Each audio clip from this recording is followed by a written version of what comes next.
మనం మధ్య లేకపోవడం నిజమే. ఒక సంస్కృత సభ జరుపుకోవడం అంటే ఒక దురదృష్టం, ఒక బాధాకరమైన విషయం.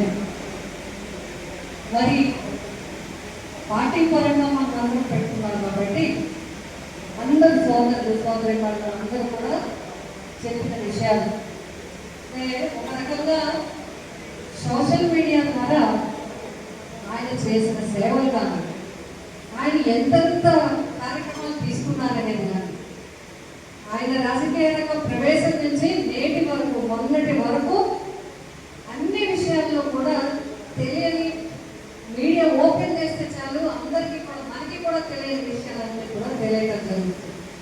ఒకటి అది పాజిటివ్ అయితే అంటే అది నిజంగా అందరికీ, ఎందుకంటే మనం జనరేషన్ మారిపోతుంది. 50 సంవత్సరాల సుదీర్ఘ ప్రయాణం అయింది. 20-30 సంవత్సరాలు 40 సంవత్సరాలు కాదు, 50 సంవత్సరాల సుదీర్ఘ ప్రయాణం. కంప్లీట్గా రాజు చేసిన ప్రయాణాన్ని మనం చూస్తున్నాం. అదేవిధంగా మీ అందరూ మనం అందరూ ఒకటి రాజకీయ విషయాలు ఆయన తీసుకున్న పోరాడిన విధానం ఇవన్నిటితో ఎంత మనకి సమాచారం వస్తుందో, అత్యంత బాధాకరమైన విషయం ఏంటంటే అదే సోషల్ మీడియాని ఉపయోగించుకుని ఒక గౌరవమైన ఏదైనా కష్టం వస్తే దేవుడు అంటే 2 చేతులు పెట్టి దేవుడు ముందు గంట పడుతుంది. బట్ ఎవరికైనా కష్టం వస్తే ఇంటి పక్కన కోటేశ్వరుడితో 3 అమందరాలతో ఎవరు మామూలు వ్యక్తైనా రాజకీయ నాయకుడు ఇంటి వాళ్ళు కడతారు. నా భార్యకి బాగాలేదు, నా బిడ్డకు బాగాలేదు, హాస్పిటల్కి వెళ్ళాలంటే రాజకీయ నాయకుడు పడుతుంది.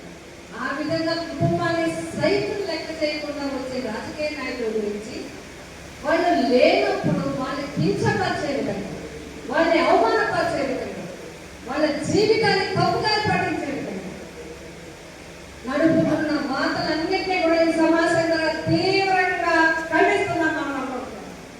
ఎందుకంటే అలాంటి ఉత్తర చేయడానికి వీలేదు. ఎవరైనా చేస్తే కూడా దాన్ని నిలుపుదల చేసుకోండి. మీకు నచ్చితే ఆయన గురించి మాట్లాడారు, తప్పుడు వార్తలు తప్పుడు వీడియోలు మాత్రం పెట్టొద్దని ఈ సంస్మరణ సభ సందర్భంగా మనమందరం కూడా ఈ సోషల్ మీడియా ద్వారా చేతులు మీ అందరికీ నమస్కరిస్తున్నాం. అదేవిధంగా అనేక విషయాలు సమయం చాలా అయిపోయింది, అందరూ వెళ్ళాల్సిన అవసరం ఉంది. నాకు కూడా చాలా అనుభవం, నేను చాలా ఎంగేజ్లో రాజకీయాల్లో వచ్చాను. మీకు అందరికీ తెలుసు, ఇంటర్మీడియట్ చదువుతున్నట్టే మ్యారేజ్ అయిపోవడం మేడం నా ఇంట్రెస్ట్ కాదు, విశ్వనాథ్ గారి ఇంట్రెస్ట్ ఎప్పుడు నేను చెప్తాను. మేము వచ్చాం, నా అదృష్టం పనులన్నీ నాకు వచ్చాయి. ఇష్టము కష్టము అయింది, పనులన్నీ నాకు వచ్చాయి. బట్ నాకు వచ్చిన కూడా నేను ఇండిపెండెంట్గానే నేను పరిపాలన చేయడానికి నేను ప్రయత్నిస్తాను. నేను రాజకీయం కోసమే చదువుకున్నాను. ఒక డిగ్రీ చదివిన, ఒక పీజీ చేసిన, ఒక లా చదివిన, ఒక మాస్టర్ లా చదివిన, ఒక సైకాలజీ చదివిన, ఏం చేసిన, ఒక ప్రాక్టీస్ చేసిన సమానం. రాజకీయంలో వెళ్తే సమాజానికి సేవ చేయాలంటే చదువుకుని ఉండాలి, ప్రతిదీ తెలుసుకోవాలని చెప్పి ఉండే విధానం. నా నడకలో పక్కన కూడా చాలా అనుభవం.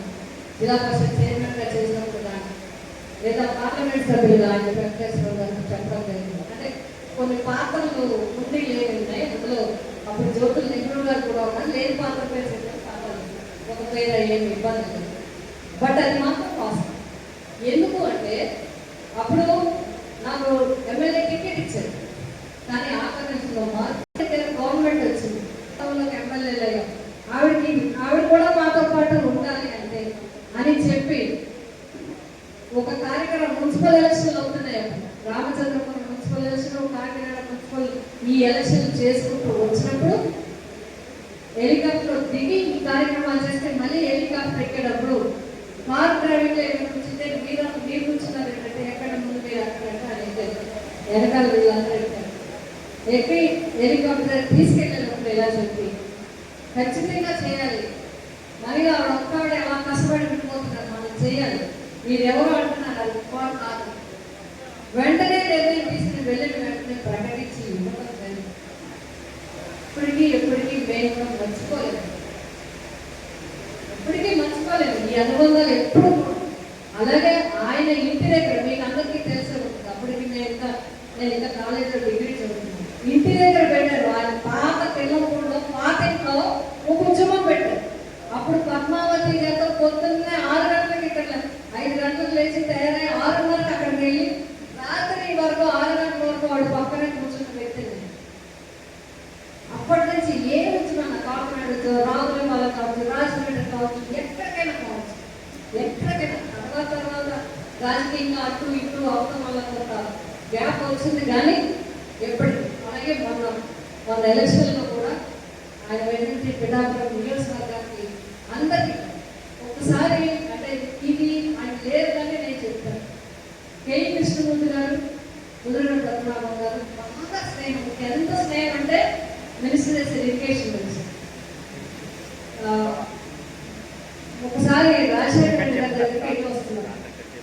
నేను ఎమ్మెల్యేగా ఉన్నాను కదా, వస్తుంది కేఏ కృష్ణ ఆగమ్మా, నమస్తే అంటే ఆగమ్మా, మా ఫ్రెండ్ని ఓడించేవమ్మా, దయచేసి ఎప్పుడు అలా అనద్దండి, పిఠాపురం ప్రజలు నన్ను గెలిపించానండి, అంతేనండి, నేను ఎవరిని ఓడించలేదండి అని నా కాదు నీళ్ళు తిరిగి వెంటనే వెళ్ళి పద్మనాభం గారికి ఆయన వెళ్ళి చెప్పారు కానీ ఇదే ఇలా అన్నారు. ఓడించలేదంట, వాళ్ళు ఆవిడని గెలిపించారంట, ఆవిడ ఇలా చెప్పారని ఆయన చెప్పి మళ్ళీ నా చెప్పారు. అలాగే పద్మనాభం గారు మొన్న ఎలక్షన్లో కూడా మొన్న అయినప్పుడు ఈ మన పార్టీలో చేరినప్పుడు ఈ ఎమ్మెల్యే మన ఎంపీగా అయినప్పుడు పలానా దగ్గర ఇది చేయాలమ్మా, పలానా దగ్గర ఇది చేయాలి, పలానా వాళ్ళకి ఇబ్బంది ఉంది, పలానా వాళ్ళకి ఈ దీనికోసం వాళ్ళు చాలా ఇబ్బంది పడుతున్నారు, లీగల్గా మీరు నమ్మరు, నేను కూడా ఎక్స్పెక్ట్ చేయలేదు, లీగల్గా ఇది చూసి పేపర్లన్నీ చదివి చేయాలని చెప్పి సరే సరే అని చెప్పేసారు. పొద్దున్న 9:30 అయితే వెళ్దామని బయటకు వెళ్దామని రెడీ అయితే తలుపు కొట్టారు, తీస్తే ఆయన ఉన్నారు. ఈ మధ్యకాలం ఆయన ఉన్నారు. ఇదే సార్ మీరు ఏం మాట్లాడిన పదని లోపల పదని చెప్పి లోపలికి వచ్చి వాళ్ళు నమ్మని చేతిలో చేసి మీది బాధ్యత ఇదన్నీ చదివి చేయాలి, భగవంతుడి దేవాలయం ఆయన కోరిక పెట్టాను. అది ఎన్నో సంవత్సరాలు ఉన్న కేసుని నేను సెటిల్ చేయగలిగాను. అది నా ఆత్మ సంతృప్తి అని చెప్పాను.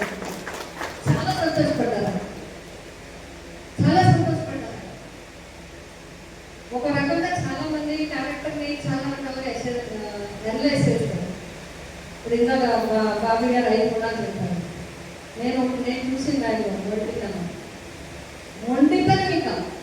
మొండివాడు రాజుకన్నా ఎవరు బలవుతారంటే మొండివాడే బలం. రెండోది పదవి ఏమీ లెక్కలేదు. ఎందుకంటే ఆ మొండితనం ఆ ఆత్మ పట్టుదల ఎవరికి ఉంటుందంటే రాజకీయాల్లో ఒక్క పార్టీ కూడా ఉండలేదు, లౌకికంగానే ఉండాలని ప్రయత్నిస్తాను తప్ప అంత మొండితనంగా ఉండాలి. అలాంటి వ్యక్తులు మళ్ళీ రారు. ఆ తరంలో ఉన్న వ్యక్తులు మనకి దూరం అయిపోయారు. మనమే దురదృష్టవంతులు, మనం అందరం మిస్ అయిపోయాం ఆయన్ని. బట్ నేనైతే ఆ ఆడవచ్చుగా ఆయన సోదరి మనగా ఆయనతో మేము కలిసి ప్రయాణం చేసే అవకాశం భగవంతుడు మన ముందు తరం వాళ్ళందరూ కూడా గాంధీ గారికి వాళ్ళకి వ్యక్తి చేశారు.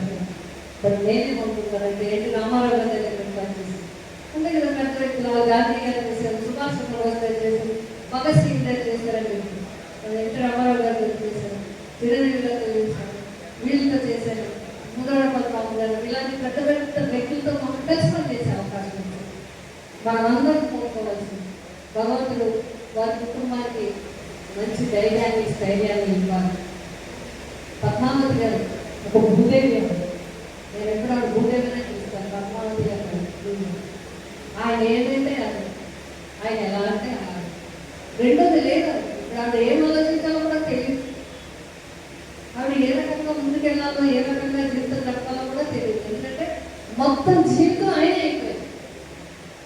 అలాగే బాబు గిరిబాబు, ఆ భగవంతుడు ప్రతిపాడు ప్రజలు వారికి తోడుగా ఉండాలి, వారికి అండగా ఉండాలి. మళ్ళీ గిరిబాబు ఎమ్మెల్యేగా అయితే ఆయన ఆత్మకి మరింత శాంతి చేకూర్చినట్టు అవుతుంది. మా కుటుంబానికి మనమందరం చేయగలిగింది లేదు, కానీ ఒక ఆత్మబంధువులుగా మనమందరం తోడుగా ఉందా భగవంతుడు పద్మనాభం గారి ఆత్మకి సంపూర్ణ శాంతిని కలిగించాలి. మా కుటుంబానికి మనమందరం కూడా మరి శాంతిగా ఉండే విధంగా భగవంతుడు ఆశీర్వదించాలని కోరుకుంటూ ఒక పిలిపించినట్లే మనమందరం మన బాధ్యతగా పిఠాపురం నియోజకవర్గ వైఎస్ఆర్సీపీ కుటుంబ సభ్యులందరూ శోకతప్త హృదయంతో గౌరవనీయుడు ఉదయ పద్మనాభం గారిని మనందరి నివాళులను అర్పిస్తున్నాం.